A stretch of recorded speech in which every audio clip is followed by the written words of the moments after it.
What's going on, YouTube fam? This is the Wealth Investing Network. My name is Jamal, if you didn't know. And today we have a very special guest. Desmond Wheatley, CEO of BEEM Global, dropped in and I got to ask him some questions. Like, subscribe, and check out my channel page for more. With that said, let's get into the intro. Desmond Wheatley, President and CEO and Chairman of BEEM Global. He's the inventor of the company's patented EV ARC product technology and several other patented clean tech solutions. He's been with BEEM for over 10 years, and before that, he spent a couple of decades internationally with senior executive positions and has raised over $500 million for projects with which he was involved. Is that accurate? That's all accurate, yes. Okay, well, I'm a BEEM shareholder, so I'm very happy to get to ask you some questions today, and we'll start with some easy ones, but they will get more difficult. It's all right. You ask me anything that you like, Jamal, and I'll do my best to answer it. Thank you so much for being here. Thank you for being a shareholder, by the way. Oh, of course. Appreciate it. So first, what is the EV ARC and who is the target audience? EV ARC is an acronym that stands for Electric Vehicle Autonomous Renewable Charger. And the really important word there is autonomous. It's a charging infrastructure product that allows people to charge their electric vehicles, but it's not connected to anything at all. It's not connected to the utility grid. It doesn't get its electricity from the utility grid because it generates and stores all of its own electricity using renewable energy sources. It's also autonomous because not only is it not connected to the grid, but it's not even connected to the ground that it sits on except by gravity. It's a ballast mounted system. And the reason that this is so important is because it's very expensive, very time consuming, and very risky to put grid tied chargers in the ground. If you think about your favorite parking space, wherever you go, the mall, your office, or wherever, think about what it would take to deliver an electrical circuit to that parking space. You have to dig trenches, you have to pour concrete, you have to pull wires. All of that requires permitting and environmental impact studies and all that sort of stuff. Our product doesn't need any of that. And in a world that's going to need, and this is not hyperbole, this is a fact, tens or even hundreds of millions of publicly available charging stations over the next couple of decades, having a product that you can drop off in a parking space instead of having to go through all the construction, electrical work, and all that sort of stuff, obviously puts us in a position where we're going to be able to take advantage of the very massive growth that's going to come down the pipe. We're factory producing a product and we're deploying it rapidly as opposed to going through construction and electrical and all these other things which are risky and expensive. So think of it, it's the Ford Model T of EV charging, right? It's the first off the factory floor infrastructure solution. And the best thing about it is, well, I mean, there are several great things about it. As I said, it generates and stores all of its own electricity. It's got multiple patents in its makeup, including our patented tracking solution, which follows the sun as it moves across the sky. So we get about 25% more electricity than a fixed array. We hold that patent. It's really impossible to do what we do without it. It then stores that electricity, so the unit will charge day or night. It's going to charge electric vehicles at nighttime as well. Obviously, we don't have a charging solution that only works during the daytime. And then it even works during periods of inclement weather. And crucially, Jamal, it works when the grid goes down. And if you think about it, as we all move to electric vehicles in the future, we cannot afford to not be able to fuel them when there's a blackout, like we've just seen down in New Orleans with Ida. We see them on the West Coast every time people turn their air conditioning up. In New York City, the same thing. Our products continue to charge electric vehicles even when the grid goes down. So what you've got is the fastest deployed, most scalable, most reliable, and importantly, lowest total cost of ownership charging solution for electric vehicles that supports any EV charging company. We don't compete with those guys. We don't compete with Chargepoint or BLNK or Enel or Electrify America. In fact, our products enable all of those companies. So our TAM, our total addressable market, is equal to all of their TAMs put together. Okay, well, I got to say, I love your background because it has the EV ARC right there. Shows its practical use. So my next question is, you kind of mentioned it already, but BEEM's website boasts the fastest deployed EV charging solution. Can you explain a little bit about where that comes from and what kind of opportunity that creates, just being the fastest deployed? Yeah, and it's frankly, it is the underpinning of everything that we're doing. So as I already mentioned, we support all the EV charging companies out there. We're not competing with those companies, right? The good, the bad, and the ugly, frankly. Some business models we sort of like, some we don't like so much, but we don't really have a dog in that fight.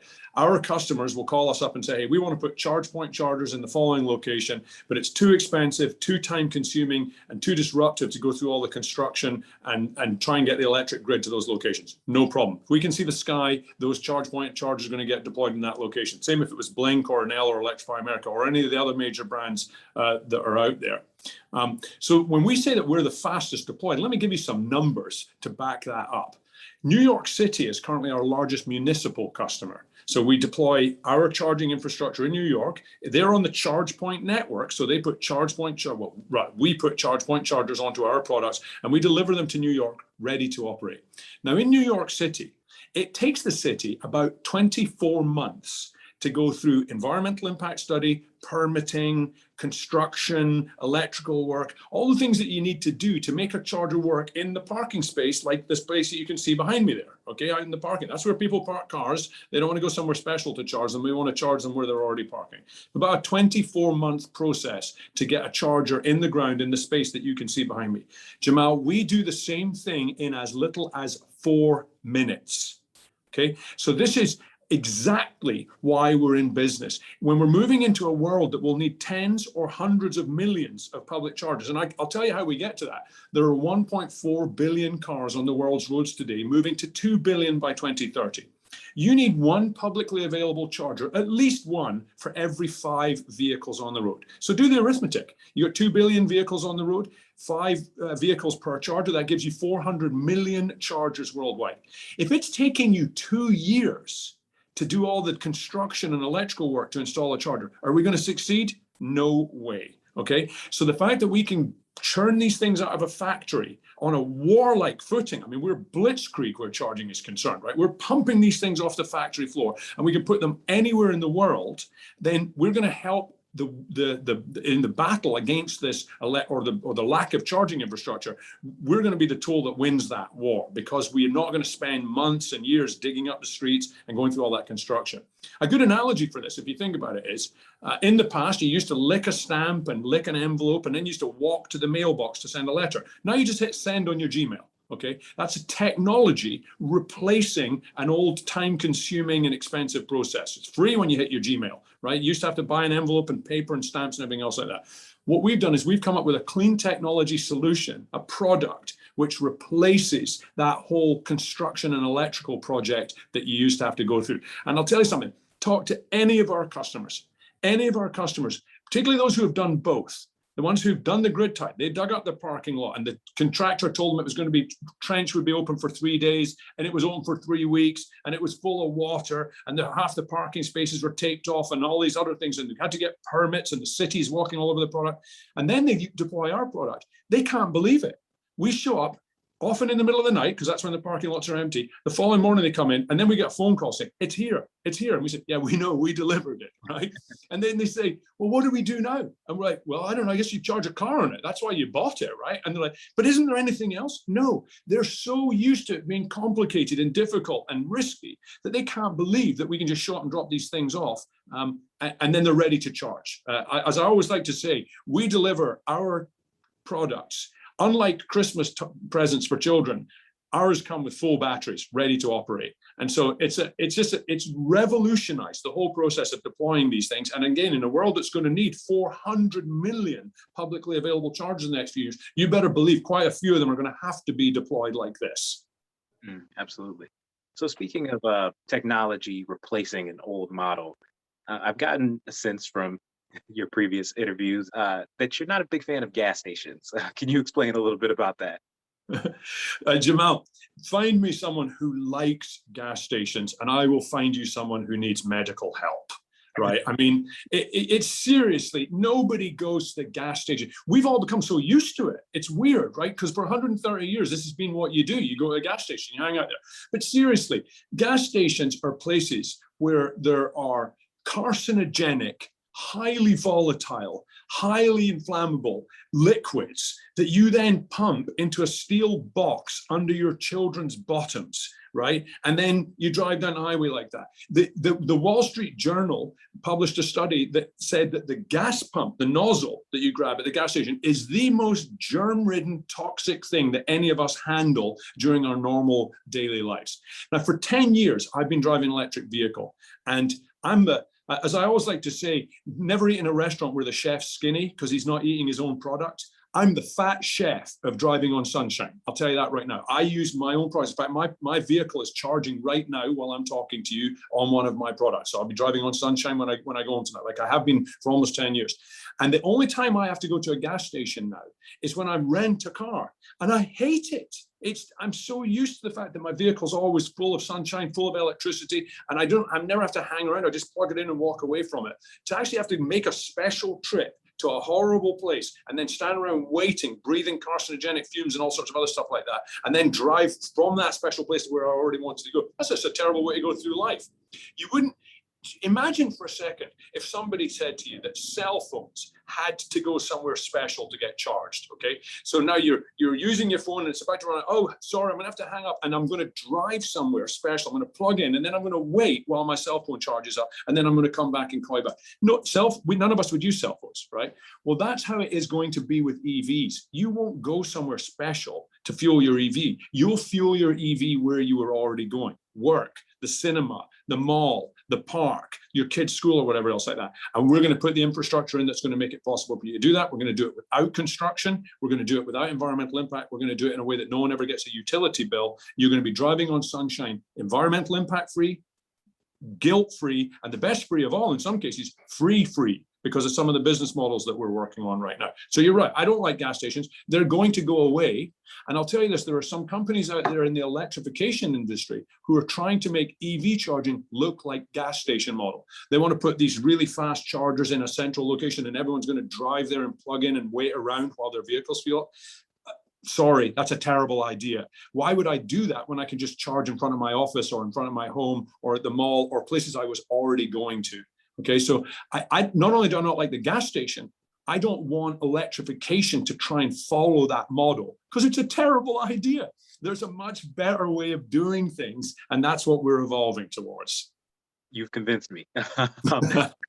So my next question, kind of based on something you said, does it cost less for the EV customer to drive on sunshine? You mentioned, you have some business models where that could occur, and does it cost less also for the customer that is the business or government fleet or parking lot, whoever the parking lot is, that the EV ARC is going to go? Does it cost less to that customer as well? Let's start with the second half of the question first, because it's the easiest one to answer. We've got these things deployed in hundreds of locations across the United States and even a little bit internationally. And believe me, we're going to be expanding internationally. That's a big part of our Europe is the largest EV market in the world now. We'll go to Europe next because our products uniquely work anywhere they can see the sky. Okay, like most electrical products, you have to use them in whatever country they're developed for, right? Don't try and plug in your American hairdryer in Europe. You're going to get a lot of sparks and smoke, okay, if that happens. But our products work anywhere they can see the sky. So you'll see us expanding internationally. We're already a little bit international. In every deployment that we've done across hundreds of jurisdictions across the United States, and by the way, in every environment, New York City, the deserts, the cold places, the windy places, Florida, you name it, we're deployed everywhere. Flood proof to 9.5 feet, can survive 100 or stand for 120 mile per hour winds and have survived hurricane force 185 mile an hour winds. So it's a very robust product. Deployed everywhere.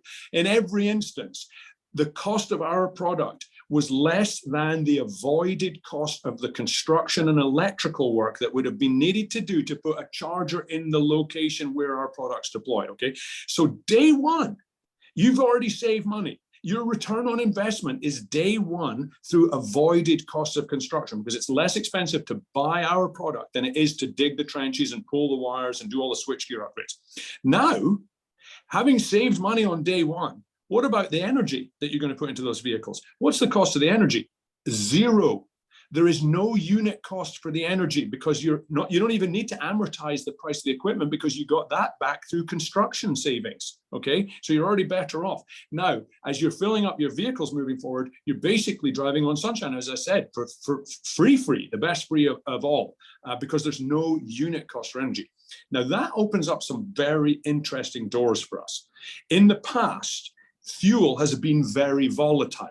Okay, just in the last couple of years, we've watched oil go from $160, $140 a barrel to negative $40 a barrel, and then back up to 60. You don't get anything more volatile than that. It's pretty hard to invest in that space. And in fact, lots of really good companies have gone bankrupt just because they couldn't stand the volatility in the underlying cost of energy, the underlying fuel thing. We don't have any of that, okay? Because of that, we can put together business models where we might say to somebody, why don't you be the sponsor on a network of these chargers, like a naming rights thing, just like a stadium, a Petco Park, doesn't make dog food. I think they play baseball down there or some other American sport that I'm not familiar with, but whatever it is, it's called Petco Park because Petco pays to put their name on it. Well, this would be the Driving on Sunshine network, sponsored by a big corporate sponsor. We can give the charging away for free because it's meaningless to us. There's no unit cost to recapture. It's ketchup in the steak restaurant, right? I don't want to sell you ketchup. I want to sell you steak. And in this case, the steak is the branding and the media rights and everything else, and the millions of pounds of CO2 offsets that come every year from these types of networks that has a hard cost now reduction in carbon, getting you towards carbon neutrality. So yes, this idea of saving money on the deployment, not having the construction costs. Remember, that's all very variable as well. Anyone who's ever done any construction knows that you don't know from one project to the next what your costs are going to be, right? Even in your own home, bring someone in your own house and it's like, hang on a minute, you're going to paint this room. Why is it twice as much as the room you painted last week? You know, well, there's 50 different reasons. That one. Yes, I think we all can. We've removed all of that. There's no volatility in installation costs. It's the same every single time. And then the volatility in fuel prices. Okay, I just saw $5 a gallon gasoline here in California. You've got $2 a gallon, $2.50 in some other parts of the city, all over the damn place. We've removed all of that volatility as well. And I'll tell you one thing that consumers and markets and investors love is lack of volatility, certainty in growth, and certainty in the underlying value set that you're getting. And that's what our products are delivering. So to short answer to your question, the driver can drive on Sunshine for free or very inexpensively because there's no unit of cost for energy. And the person who installs the charger will save money day one in avoided costs of construction. Okay. What is the interface like for the customer who might be, using Tesla's interface or Chargepoint's interface or any of them? What's that like for them with that experience where usually they would be being charged per kilowatt hour or something of that nature? Do you know, it's exactly the same.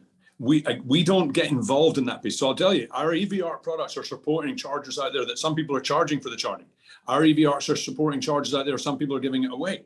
Our EV ARCs are supporting chargers where some people are restricting access to it, maybe only employees or maybe only guests. Some of our EV ARCs are supporting chargers that are saying you can only charge for 1 or 2 hours. Others are just saying you can charge for as long as you like. That part of what I love about our place in this business is that we've said, hey, it's too early to say who the winners and losers are going to be in this thing, right? Think back to the very early days of the internet, right? Remember all the companies that were just, the sock puppet on the Super Bowl ads and all these other things like that. You're probably too young to remember this stuff, but I remember. The fact is no one knew who was going to win and lose, but you know who won? People who put in the infrastructure that made the internet work. They all won because it didn't matter what these companies were doing. The underlying infrastructure was important. Well, we've positioned ourselves so that no matter which EV charging companies do well or do badly, whether they're charging for it, giving it away, or whatever else they're doing, we do well because we're providing a product that delivers the infrastructure that makes their business model work. And we know we're going to see some failures. We're going to see some others do fantastically well. What we need to do is make sure that we continue to deliver them a reliable, low-cost, rapidly deployed solution so they can scale up their business really dramatically. And believe me, no one in the industry can touch us. I'd encourage you and your viewers to spend 5, 10, 15 minutes, an hour, 10 hours, I don't care how long you spend, on Google or on the internet, and try and find any solution that deploys anywhere near as fast as we are, not marginally better. I'm talking about anywhere near as fast as we are. Try and find any solution that's as robust. Try and find any solution which is as broadly deployed and being used in so many different ways as ours. And if you find it, please write to me, desmond.wheatley@beamforall.com. I want to hear about it because we have not seen it yet. And just to back that up, we have won multiple contract awards, City of New York, State of California, State of Massachusetts, State of Florida, and multiple others in which we were part of a competitive bidding process. They wrote specifications. They said, hey, do you have something that's rapidly deployed, doesn't require construction, will survive power outages, has no utility bill and all that sort of stuff? And we responded. And Jamal, we were the only responsible bidder. In other words, we were the only bidders that had the solution that worked. It wasn't sole source to us. It was competitive, but we were the only vendor that had a solution that worked. And we've got lots of really good patents defending our position in that market. So this is not a if question for us. It's a when question.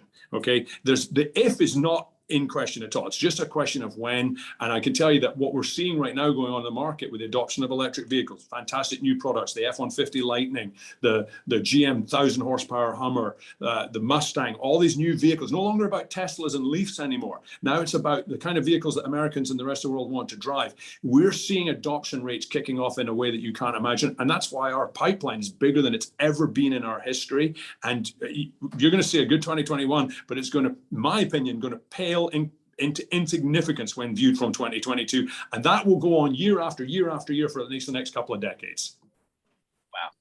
Wow. There's so much there that I want to ask you about. But I think where I want to start is, if I'm correct, the EV ARC carries about 265 e-miles in charging. Is that correct? Yeah. Yes. So how can you speak a little bit to how the technology is improving? Because when I first started looking at it, I believe the capacity was 250 e-miles. I remember getting an email from Beam about the increase in 12% or something of that nature. And I at that time I was going back and forth with people in the comments about, whether that's enough, right? And the difference between how many e-miles can be charged with one vehicle versus I believe that the EV ARC, can charge multiple vehicles at the same time, but with 265 e-miles over multiple cars, what's the utility of that? And so I believe in it, but I want you to speak a little bit to that point for our viewers. Okay. No, those are great questions. Excellent questions. I'm really glad you brought them up because honestly, they're part of one of the major misconceptions about the whole business and the industry in general. But let me just start off by saying this. You probably already figured this out, Jamal, but I'm living proof of the fact that the dumbest guy ends up in charge. Okay, because I have some very, very clever engineers working for me. And what they were able to do this year, the reason we were able to make that move from 240 to 265 is because our engineers squeezed about another 12% of energy efficiency out of our products. In other words, they were able to take that sunlight and they were able to get 12% more of that sunlight energy, which you can't drive on, right? And turn it into electrical energy, which you can drive on and store it and deliver it to vehicles. So this is a very key and important thing to understand about us. Every year we get better. Our products get more energy dense. They deliver more electric miles. They become more effective for our customers every year. The grid stays the same. The digging the trenches, the pouring the concrete, the doing all that other work, that doesn't get better. That stays the same. And in fact, it's going to get harder. It's going to get more complicated because right now all the low-hanging fruit locations are being plucked. Places where there's a parking space right next to a source of power, someone's putting a charger. That's appropriate. I would do that too. But you quickly run out of those. And then you got to go to a space like that one in the picture that you see behind me. Now you're digging all the trenches. None of that's getting better. It's getting harder and more expensive to get through environmental impact and permitting and all the other things like that. Okay. But our products, like any other technology, think of the flat screen that's on your wall. Is that the same as the TV you watched when you were a kid? No, it's way better and it's less expensive. Okay, so that process is happening with our products and you're going to see more and more of that. But let me come to the other part of your question that you asked. This 265 driving miles, is that effective? Is that meaningful? I'm going to give you a couple of numbers which I hope is going to illuminate this. First thing to understand is that according to the Department of Transportation, not me, the DOT, Federal Department of Transportation, I got the jets flying overhead right now, by the way. I got you can hear them. Yeah, that's the Marine Corps. Don't try and compete with them on any level at all. Right, because you're coming from your factory, right? I'm in my factory right now, and we're in the flight path of Marine Corps Air Station Miramar, which is great. It's exciting, but it's also kind of disruptive when you're on a call like this. But I'm not going to try and stop them, goodness knows. At any rate, let's get back to this 265 driving miles a day thing. The Department of Transportation tells us that the average US sedan drives 30.4 miles per day. Okay, not 31 miles, 30.4 miles per day. Also, that 8 out of 10 commuters 8 out of 10, so it's not the average, not half of them, almost, well, 80%, almost all of them, frankly, require less than 24 miles for their round trip commute. So we've got average sedan driving 30.4 miles. We've got 8 out of 10 commuters on 24 miles or less than for the, and then the other big part of our business, as you know, is government fleet vehicles. And those are driving between 20 and 30 miles a day. These are good average numbers across the US, and they're pretty good across the globe, actually, except that in America, people drive a little bit more than they do in the rest of the world, but they drive less than they think they do. We all like to think that we're getting in the Conestoga wagon and going across the West and all that kind of stuff with our, great American road trip. But the truth of the matter is that hardly ever happens. So now take that 30.4 miles per day, or those 24 miles per day, and divide that into 265 and change your thinking about fueling. You're no longer fueling from this full vehicle that you fill up somewhere horrible while you wait around the gas station, and then driving it till it's nearly empty, and then going and finding another horrible gas station and waiting around while you fill it up again. You don't do that anymore. You do what I do and what any EV driver does, which is that you top that thing off every time that you can, just the same way you fuel your cell phone. Like we said, you don't go somewhere special to refuel your cell phone while you're waiting around. No one would use cell phones if you had to do that, right? No, you plug your EV in whenever there's a wire available. Anytime I've got my iPhone, I see a little white wire, I'm plugging it in. Even when it's full, I'll do that, right? Because I want to make sure it's full when I need it. Doing the same thing with your EV. So coming back to the EV ARC product, if I can put 265 driving miles into vehicles that only need 30.4 miles per day, and if I charge them every day, which is what's normal in a workplace or a fleet environment or anything else like that, you can quickly see that I can charge quite a lot of Americans total average driving miles every single day from a single parking space, from nothing but solar energy, and with no grid connection. So the people who think that 240 or better now 265 driving miles is not enough are still living in the 100-year-old model of driving their cars till they're empty and going to a gas station to fill it up. And what I'm going to tell you is, as an EV driver, you don't do that. You're going to top your vehicle off. We call this DRR, by the way, daily range replenishment. Every single day, just put back in the vehicle what you took out. You won't hurt the car. It doesn't hurt it at all to do that. And that way your vehicle's always full. And this thing people call range anxiety, I never suffer from range anxiety. My vehicle's full all the time because I'm always topping it off. The EV ARC is the perfect product for that. And when we set it up to charge as many as 6 vehicles at a time, and remember, it can reach 12 parking spaces from a single parking space product, right? When we set it up to charge 6 vehicles at a time, in a workplace environment like Google or Pfizer or Genentech or Johnson & Johnson, any of the other great workplace charging customers that we have, they could put 6 employees plugged into that thing in the morning. By the time they leave at the end of the day, they got their full commute back. So it's just like the vehicle is just like it was when they left in the morning. Okay, if it's a fleet operator like New York City or like the federal government or the state of California or any of these other people that we service, they're going to get 6 fleet vehicles fully recharged, ready for the next shift. Just by plugging into this great American product that we're making here. So the number is not the thing to fixate on, except that it works. The thing to fixate on is that there'll be a different fueling habit, and frankly, a much better fueling habit, because you're not wasting half your life driving to gas stations. Who wants to do that? So you mentioned about concerns about that hurting your vehicle. I assume you're talking about kind of battery degradation. Yes. And a lot of people are very excited about, supercharging, fast charging. But can you tell us a little bit more about kind of level 1 and level 2 and which option is suitable for the EV ARC? Yeah, well, so the answer is all 3. We do level 1, level 2, and DC fast charging, also sometimes called level 3. DC fast charging is like the gas station experience, right? You're going to plug in, you're going to hang around, and your car's going to fill up really, really quickly. So we're deploying that in California, for example, for Caltrans in rest areas, right? Only the strangest characters want to hang around in a rest area for 6 or 7 hours doing what only they will understand. And that's for a different show probably, right? But so most people want to get in and get out. They want to get fueled up in the time that it takes them to have a pee and a sandwich or wash their hands or whatever, right? And so we do DC fast charging there. And in that case, what we actually do is we interconnect 4 EV ARCs together. It's all above ground again. There's no construction around with a pre-engineered interconnection. And then we put all the power from all 4 of them into your vehicle. And that way we can do it. We can charge you really quickly. That's like a gas station experience. And for a long drive, a corridor type drive, right? From San Diego to San Francisco or something like that, That makes a lot of sense. You're going to want to do that.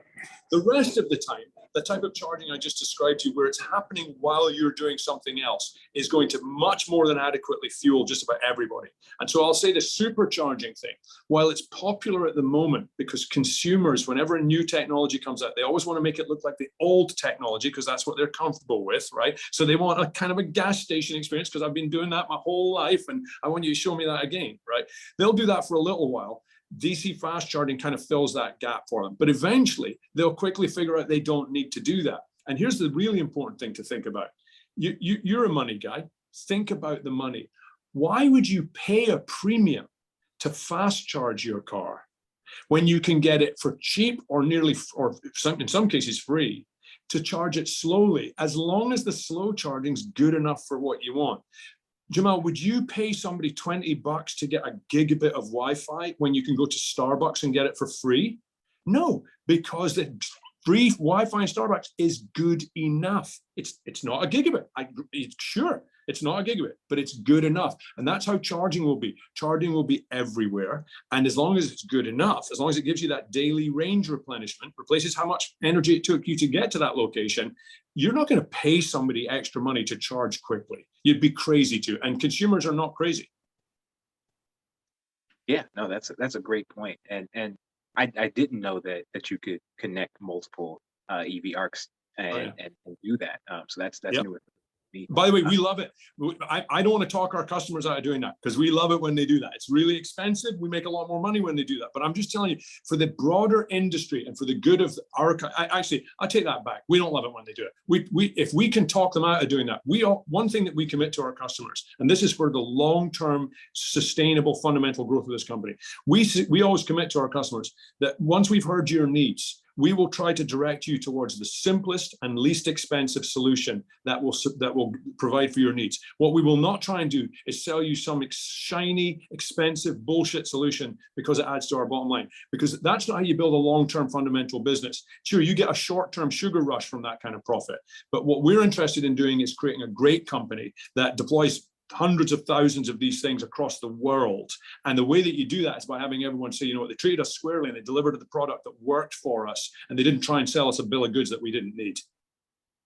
Right. And that kind of brings me to another question that I've seen on the comments. One thing that I think is really cool about the EV ARC is that it's the charger of your choice. But why not make your own port? So I mentioned earlier on that we have not really yet seen a very good business model that we really like. However, we're developing them. I talked to you already about the sponsored Driving on Sunshine network. You know, we're, as I like to say, we're not just revolutionizing the technology, but we're actually revolutionizing the business models behind fueling as well. Now, at the moment, there are a lot of people who are spending a lot of money developing EV charging stations and selling EV charging stations to people. And what there aren't a lot of people doing is developing and selling solutions that replace the construction and electrical work and all that sort of stuff. So that's a great area for us to focus, right? Because there's really no competition. So we're not going to invest in doing something that forces us into a niche and where there's a shitload of competition, when we can keep focusing on what we're really good at, where there's no competition. Okay, so that's a part of it. Having said that, we also know that there are ways that we could offer charging much better. But even if we did, and so what that might mean is having our own device, right, that does the same thing that the Chargepoint and all these other chargers do. But even if we did that, I think most likely we would be taking that to the Chargepoints and the NLs and the Blinks and all these other people would be saying, hey, listen, guys, we're not trying to compete with you, but there's a much better way to deliver charging from our products. So why don't you brand this solution? The consumer doesn't care what's behind the plastic, right? They just care if it's going to fill up their car in the best way. And we can fill up their car much more efficient way with some technology that we're developing. And so, but it might still be branded by anybody, by all the other charging companies. And that's a great way, again, for us to maintain our position where our TAM, our total addressable market, is the same as everybody's put together. We're just offering them tools to do the job that they already do. And we're just going to try and make it a little bit better, where it's a driving on sunshine experience. We'll leave them to do the grid stuff and whatever else, but anything we can do to make the whole experience better, not just for the EV driver, but also for the provider of services and the appliance. You may well see us I can't talk too much about where we're going in the future because, as you know, I'm restricted by fair disclosure requirements. But you know, we got, as I said, I've got a lot of very clever people here looking at this industry. We've already developed unique and very fantastic products. Don't be surprised to see us coming out with more stuff, which will further enhance that position. Right. And I was just about to ask you about the future, but you might be able to answer this because I've seen on your website different patents for technologies like I've seen the solar tree, which seems fascinating to me. The street lights, things of that nature, drones, flying on sunshine. Can you speak to some of those things? Is that part of the future that you still can't really talk about, or can you elaborate a little bit on those? No, I can talk about everything that's in the public domain, and I'm happy to. So yeah, I mean, there's so much out there. The solar tree we're already deploying. The solar tree's got the same technology that's in the EV arc, tracking, generates and stores its own electricity, and is just for much larger vehicles, right? So this is for buses and for full size, all the way up to Class 8 tractor trailer, 18-wheeler type vehicles. And believe me, there are a lot of them coming out. A lot of them coming out. So that's a big area for us. So that's what the solar tree is for, and we're already deploying that today. Also in the pipeline is our EV standard product. I'm very excited about that because one of the things that's going to have to happen is someone's going to have to crack the nut for curbside charging. Most charging today is taking place in parking lots and stuff like that, right? And even some at home, although don't get hung up on that. This idea that everyone's going to charge at home is nonsense. It's okay for affluent people with single family residences and a big garage that they can get their car into. But what about people that live in apartments or smaller homes that don't have enough circuit to charge a car, right? So right now, a lot of, in fact, 8 out of 10 EV drivers charge at home, but that's because they're typically affluent. They have single family residences. That's not going to solve the problem for everybody else. Curbside charging. I mean, if you've ever been to San Francisco or New York or any of the other, or any new European city, and frankly, most of the new vertical Asian cities, nobody lives in places where they park their cars, you know, in individual spots outside their homes, right? So parking on the curb is going to be a really big deal. I mean, it already is a big deal. Now we've got to try and figure out how to bring charging to the curb. Turns out that's a very serious challenge. It's very hard to get electricity to the curb because you have to find the nearest source of it, which is some private business. Then you've got to do leases and easements and figure out how to put in new meters. And I mean, it's a mess, right? However, there's already electrical infrastructure on the curb for streetlights. Okay, but the problem with the street light is it only has enough electricity delivered to it to run a light bulb. Light bulbs require much less electricity than cars do. And so therefore, when you build street lights and the circuits that support them, you don't put in a big fat circuit, you put in just enough to run a light bulb. Our EV standard product is fantastic, patented, by the way. So what we do is we take out the existing street light that just has a small circuit going into it, and we replace it with the EV standard product, which is a street light, but it's much more than a street light. It also has a light wind generator so that it's going to generate electricity at nighttime when the wind's blowing. It has a tracking solar array with our patented tracking, so it's generating electricity from solar as well. And then we take the street light circuit and we combine all three, wind, solar, and street light circuits, into batteries. The whole column's full of batteries. By the way, it's exactly the same technology that's in the EV arc. I jokingly say that EV standard is just an EV arc that's been run through a sausage machine, right? Just squeeze it out, make it long and tall instead of short and squat, like the EV arc is right now. And so what ends up happening is when you combine the wind generator and the solar generator and the streetlight circuit, put all of that in batteries, now you can do a really meaningful charge from the batteries into cars. So we're able to do a curbside charge. We're not digging up the streets because we're using the existing street lamps foundation and existing street lamp. We don't have to go through any of that. We don't do any electrical upgrades. If the grid goes down, the product will still work from the solar and wind. It might not work as much, but it will still work, which is, you know, in a disaster, that's what you're not looking for perfect, you're looking for anything, right? And it will save people a huge amount of money on utility bills because, of course, most of the charging will come from the wind and the solar. Just the streetlight circuit will augment it a little bit. So this is a fantastic product. We have it patented. We've done all the theoretical engineering. As I say, most of it's technology that we've already developed for the EV arc, and that will go into product development. We're frankly, I'll air some dirty laundry. We're behind where that's concerned. I wanted to be much further ahead with that, but we're so busy with the EV arc and doing improvements and improving our manufacturing process that I didn't want to put the resources into doing the final product development on EV standard at the moment. But we will definitely do it. And just to give you an example of that. New York City, I already mentioned, they're our largest municipal customer. They buy more of our EV ARC products than any other city in the United States. There are other customers that buy more of it, but New York buys more than any other city. They park their own fleet vehicles on the curb. They don't have enough parking lots for the city's own fleet vehicles, far less all the civilians, okay? There are 350,000 lamp standards in New York City. And I think that it's reasonable to suspect that at some point in the future, every fifth one will be an EV charger. In fact, I think it will be essential for the full electrification of transportation. So you can see where our mindset is. In terms of this as an opportunity, this is a massive opportunity for us moving down the road. And then behind that, we've got UAV ARC. UAV ARC is unmanned aerial vehicle ARC, or otherwise known as drone. Again, same technology that's in the EV ARC, except this thing can be deployed on top of rooftops, flat roofs, for example, hillsides. We even have a marinized version for going out to sea because the US Navy's flying drones off submarines right now.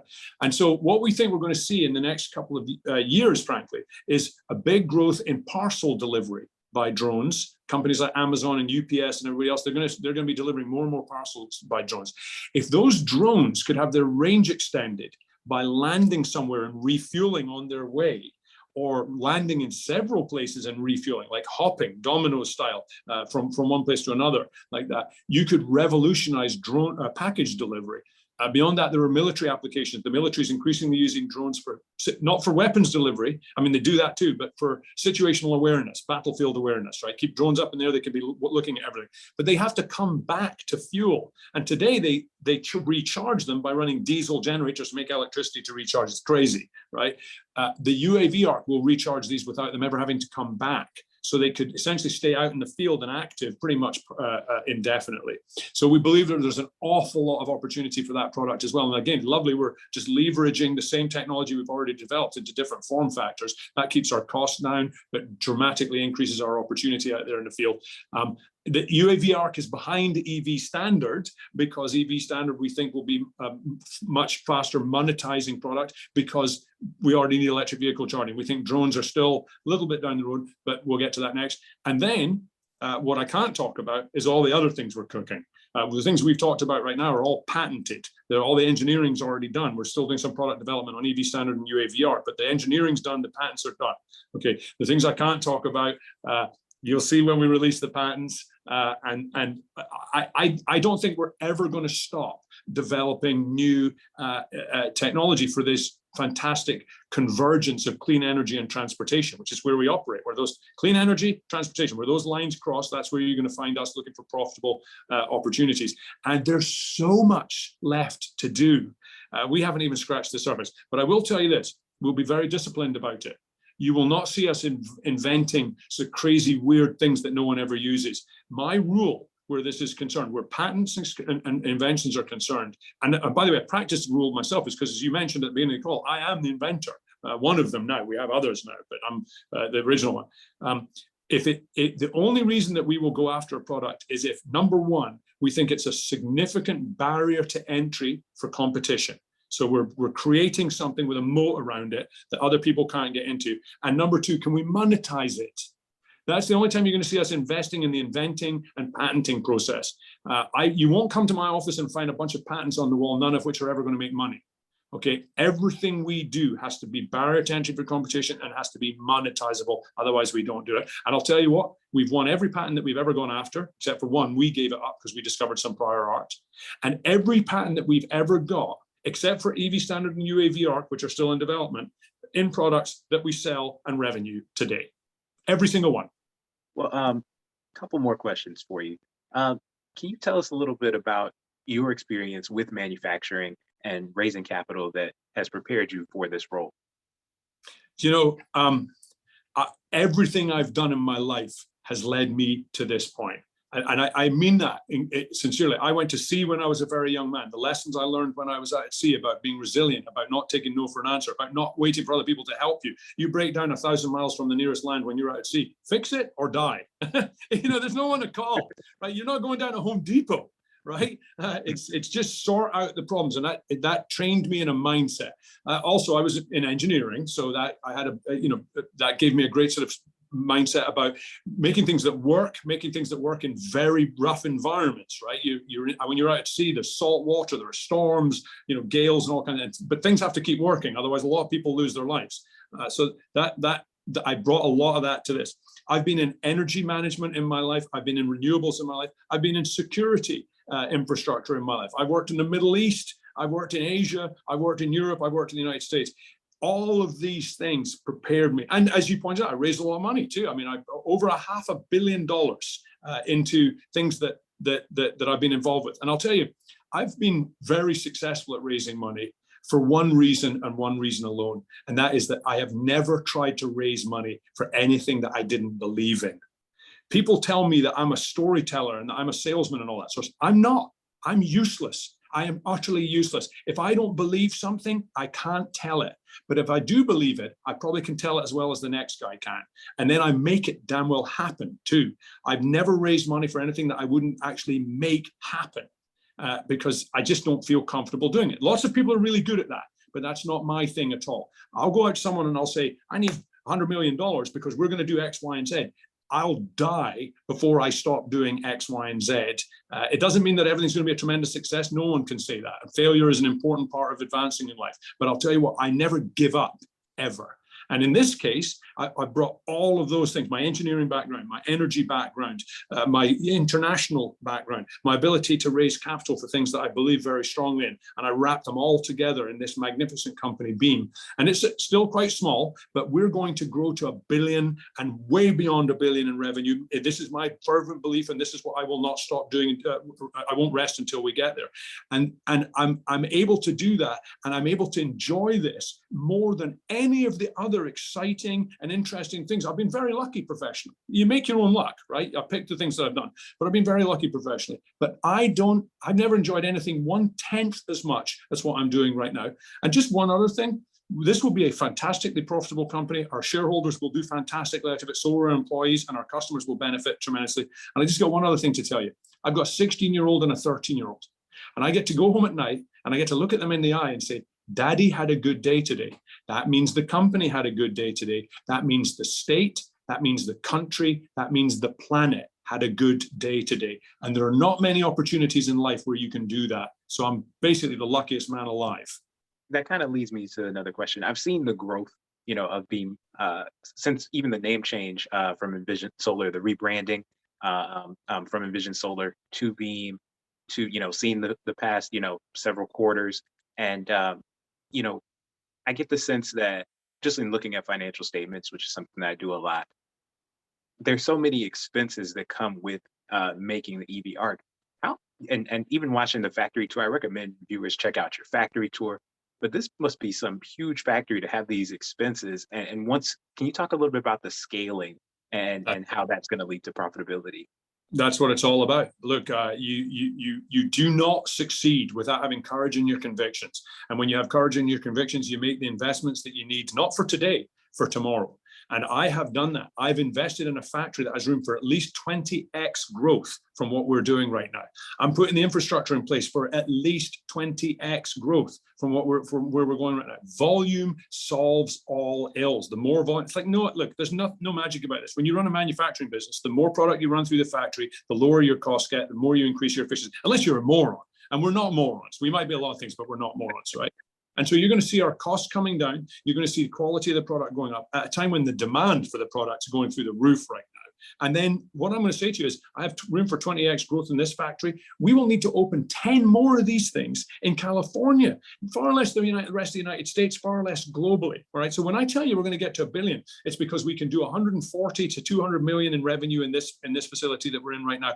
Even if we had 10 more, we would nowhere near satiate California's demand for 4+ million publicly available chargers over the next couple of decades. And then there's the rest of the United States, and then there's beyond. So if you've got 10 of these doing 140, that's 1.4 billion in revenue, very profitably. That's where we will get to for another call, because I'm going to run out of time here in a minute, but for another call, I can tell you exactly how we get there. You do not need to be a finance genius to see what's happening. Cost of batteries coming down, cost of solar panels coming down. We integrate those into our products, demand for our product going up, and our efficiencies and everything else going up. So you're going to see us become fantastically profitable, or I'll die trying, but that it's not hard to figure out how we get there. And then I believe you're going to see an awful lot of growth coming from us as well. I have invested in that future today because that's what I'm paid to do. In Imagine if I didn't do that. Imagine if I sized the factory to produce a small number of units, and then we get an order for 1,000 units from the federal government or something like that. And I got to turn to you and all the other fantastic investors who I work for. Remember, I work for you. I am your employee, and I got to turn to you and say, "Well, I'm sorry, Michael, but I'm sorry, Jamal, but I didn't plan for this." And you're like, "What the? Oh, Jesus, that's why I invested in you, because I wanted the growth, and then you're not ready for it." I mean, come on. We have to make these investments. We got to be ready for them, and that's what we've done. And you're going to have a bit of corazon to make that happen. And you need to have courage in your convictions, believe in what you're doing, and I do. Well, I think that's a great place to leave it off. And thank you so much. You gave out your email already, and I really appreciate you taking the time to talk to me and to our viewers. And is there any last thing you want to say to our viewers? To your viewers, I want to say drive on sunshine. And then to you and to all the other investors, I work for you. Thank you. All right. Well, that wraps it up. Thank you so much again. All the best. Bye-bye. That was Desmond Wheatley of BEEM Global. He was very generous with his time, and it was great to have him here at the Wealth Investing Network. For more content, like, subscribe, and check out my channel page. Thank you so much for watching. See you in the next video.